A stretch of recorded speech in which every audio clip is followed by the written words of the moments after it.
એમાં વધ્યું છે શું પહેલા તો એ કહો. રાઈસ વધ્યા છે. અચ્છા, અને એમાંથી શું બનાવીએ? એમાંથી આપણે સૂપ બનાવીએ છીએ. Okay. ચાઇનીઝ સૂપ બનાવીએ છીએ. રાઈટ. અને બીજી સામગ્રીઓ શું છે? રાઈસ તો છે જ, એને પેલા સૂકવી દેવાના છે. અને આ સૂપ વોટરી બેઝ છે. અચ્છા. એટલે લગભગ પાણી જેવો જ સૂપ આપણને લાગે. અચ્છા.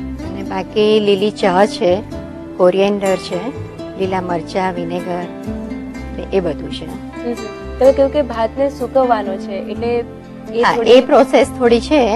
ભાત વધ્યો હોય તો એને તમારે કપડામાં કાઢી અને તડકે લગભગ 3 થી 4 દિવસ સૂકવી દેવાના. અચ્છા. અને જો એવું ના કરવું હોય તો માઇક્રોવેવમાં પણ સુકાઈ જાય છે. એમાં પણ જલ્દી 5 મિનિટમાં સુકાઈ જશે. તો એ રીતે પણ પ્રોસેસ કરી શકાય છે. ઓકે.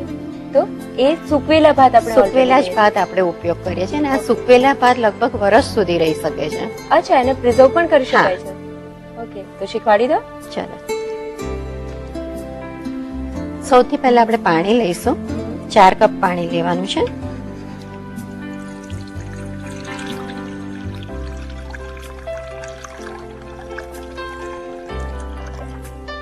ગેસ ચાલુ કરી દઈશું. એની અંદર આ લીલી ચા આવી રીતે બાંધેલી છે, એને આપણે અંદર નાખીશું. અચ્છા, એને વ્યવસ્થિત રીતે બાંધી દે. એટલે રિમૂવ કરવાની છે એને પછી, એટલે આપણને કડવી ફાવે એટલા માટે. તમે જો છૂટી નાખો તો પાણી ગાળી લેવું પડે પછી, તો એ રીતે પણ યુઝ થઈ શકશે. પછી એમાં લીલા મરચા નાખીશું, લગભગ 1 ટીસ્પૂન જેટલા બારીક સમારેલા લીલા મરચા નાખવાના છે. સ્વાદ પ્રમાણે મીઠું નાખીશું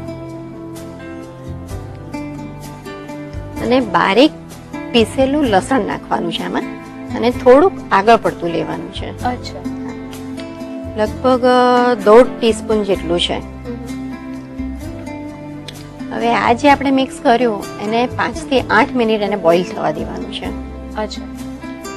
કે જેથી આ જે લીલી ચા છે એની ફ્રેગ્રન્સ અંદર આવી જશે. ઓકે. આ પાણી ઉકળીને થઈ ગયું છે. હવે એની અંદર હવે બીજા બધા મસાલા કરીશું આપણે.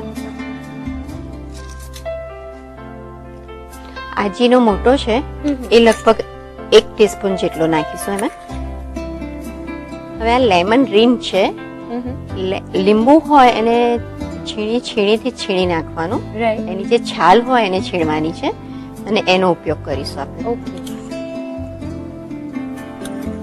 એ 1 લીંબુનો છે. વિનેગર છે, 1 થી 2 ટેબલસ્પૂન જેટલું નાખવાનું. અને આ લીલા કાંદાના પાન છે. ઓકે. એકલા પાન જ લેવાના છે, આગળના કાંદા નથી લેવાના. રાઈટ.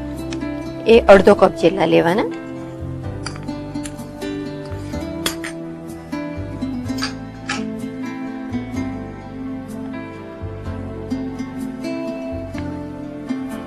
અને આને થોડું ઉકળવા દેવાનું. એટલે પહેલા આપણે જે પાણીને ઉકળવા દીધું એ બેઝિકલી લીલી ચાની ફ્રેગ્રન્સ અંદર આવી જાય એટલા માટે એને ઉકળવા દીધું છે. ઓકે. હવે આ ઉકળી ગયું છે એટલે હવે લીલી ચા છે એનું બંચ હવે આપણે કાઢી લઈશું. અચ્છા.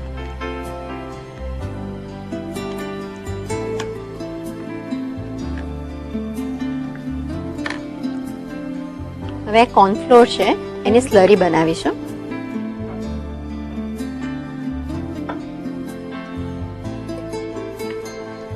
આ સૂપને બહુ થીક નથી કરવાનો, વોટરી બેઝ જ છે. પણ થોડું કોર્નફ્લોર નાખી અને એકદમ પાણી ના લાગે એટલા માટે થોડુંક કોર્નફ્લોર નાખીશું આપણે. કેટલો લીધો છે કોર્નફ્લોર? 2 ટીસ્પૂન જેટલો.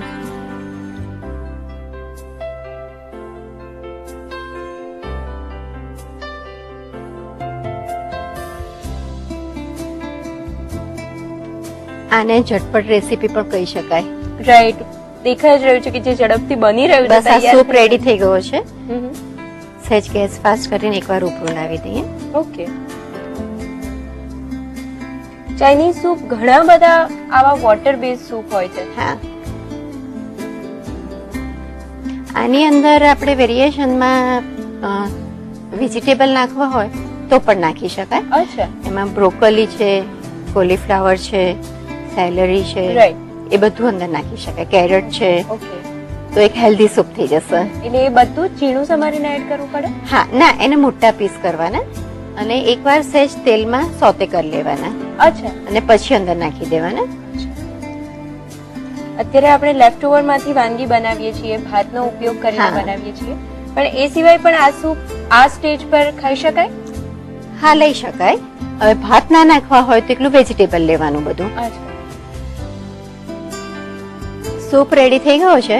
હવે એને સીમર ઉપર રાખીશું, ધીરે ધીરે ઉકળવા દઈશું.